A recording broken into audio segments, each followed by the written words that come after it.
doing the Make It Rain in Your Kitchen experiment. So first step, we'll be doing the pot. We have water in this pot. We'll be turning it on. I can't. Okay. It's on. So we're gonna let it boil. And when it's done boiling, I'll be back.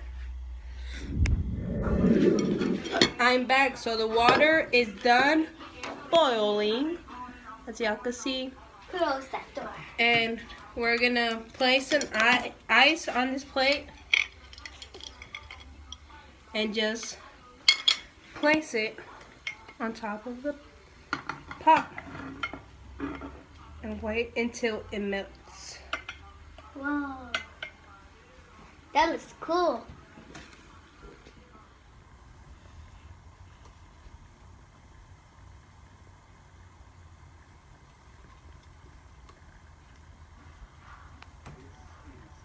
It's melting. I'm gonna remove the plate.